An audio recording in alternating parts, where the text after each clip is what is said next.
Is Hollywood ready for AI to come to movies? Well, ready or not, it's here already. You can use Sora to generate stunningly lifelike videos today. Huh.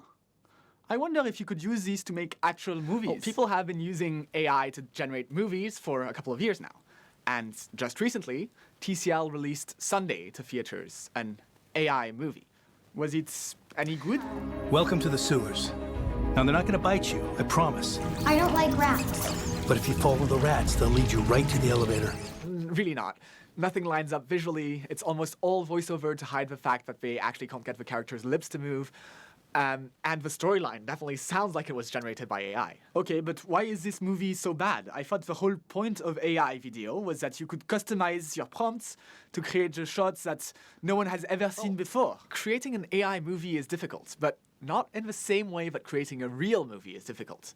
In one afternoon, you can have pretty convincing special effects and backgrounds that are, 50 to 60% as good as what you could get with a team of artists in a couple of weeks. But it's actually really difficult to create characters that look the same from one shot to the next, especially if you change the setting from one shot to the next and have them do some kind of different action. Not only that, you can't actually have very good performances in terms of, people talking, because you have to deepfake their performance onto an AI clip, which is a lot of work. Shine and rise, Zyra. It's your big day. Leading to, in part, that awful line delivery in Sunday. Aha! But this film came out before Sora came out. So, wouldn't it have been better if they had used Sora? I don't know. It wouldn't have fixed the script or bad direction and voice acting. But, yes, finer control over what kinds of shots you can generate with AI and higher quality does matter. This tech is going to get better, and God knows that they need to, if they want anyone to watch these kinds of films. Sora has an easier time keeping characters consistent from one shot to the next, and producing longer clips, allegedly. All of this is very interesting until you remember the fact that this is not just a tech demo of an AI movie made by some high schoolers. It's a bad movie generated with AI, produced and released to the theaters by TCL. Okay, why is that important?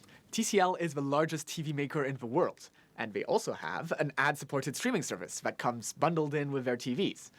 You can see how the incentives line up for them to create a huge amount of AI-generated content in the future.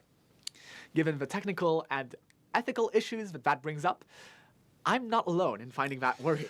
Well, isn't it convenient that you work in filmmaking and you're just worried about AI? Well, aren't you just worried about your job? I won't deny that there is a form of dread coming from this in terms of my future prospects and my career. My proximity to the film world does give me a bias towards artists, background artists, makeup artists, and small creators. But that doesn't mean that concerns around AI-generated video are not legitimate. OpenAI, Google, and Runway refuse to say where they got the videos that they used to train these AI on. Given that these are the kinds of companies that tend to ask for forgiveness rather than permission, it's a pretty open secret that they're using video from YouTube, social media, and stock websites, whether the creators gave their consent or not. Wait, is that even legal?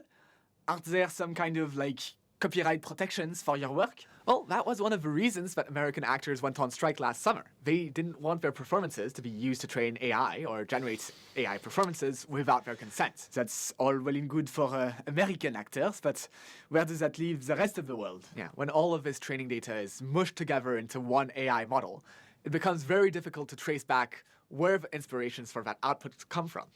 Is the generated video a derivative work? Is it a new work? And if it is, well, does it belong to the AI company, the person who wrote the script? And it's all very messy, and the legality of all of this is a matter for courts around the world to settle.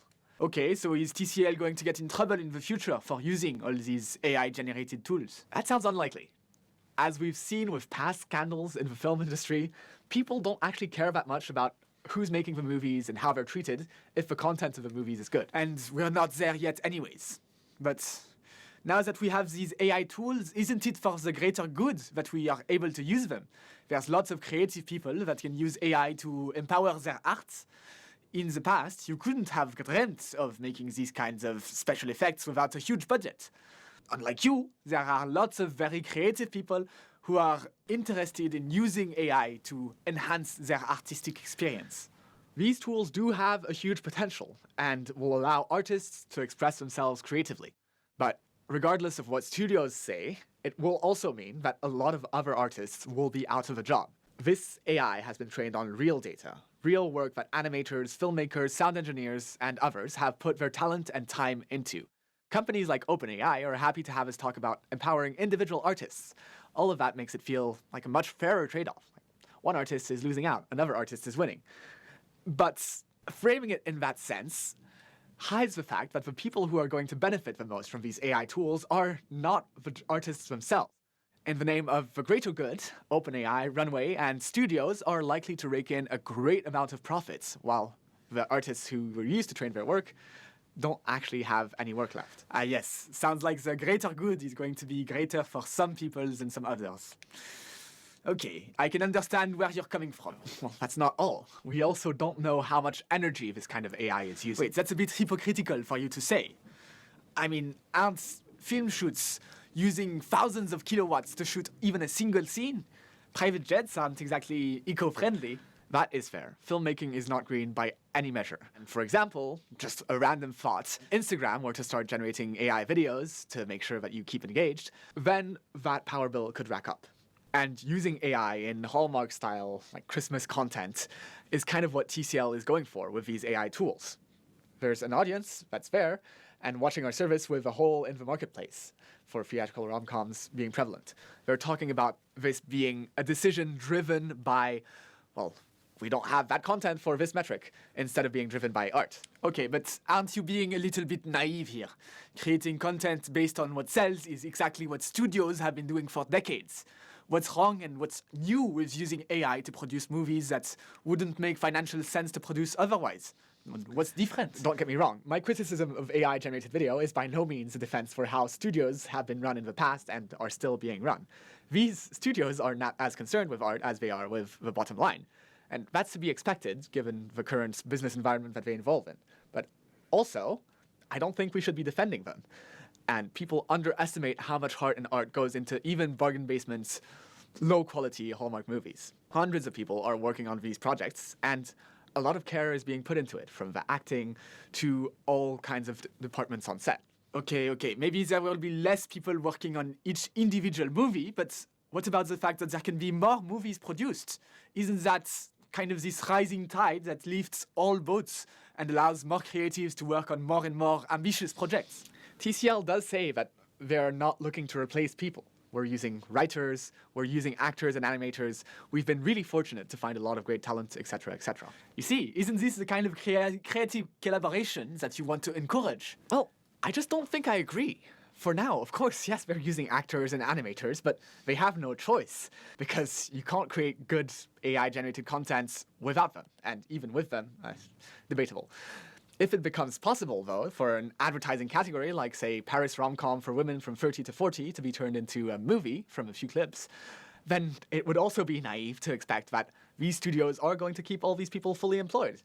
What, does it make sense to have, like, high-paid animators versus paying an intern for that? Well, I still think you're being a bit too down on AI video. Sure, there are some ethical issues to be worked out, but you've seen how much better it's gotten in just 1 year. Aren't you excited to see how much further along we'll be next year?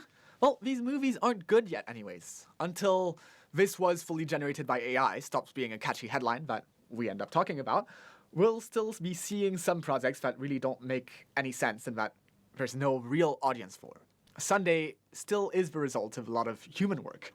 And I think some less extreme examples of this kind of collaboration between AI and humans will probably be where society finds it acceptable to use AI.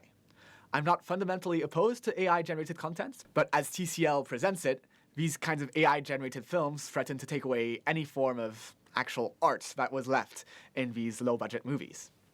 I think that instead of being the apologists for cynical AI slop and studios, we should fight for the conservation of real artistic intention, whether the project integrates AI or not. All right. I think we can come to an agreement on this. I suppose so. Make sure to let us know your thoughts on AI videos down in the comments, and until next time, when we'll talk about AI movies, I guess you'll just have to take care.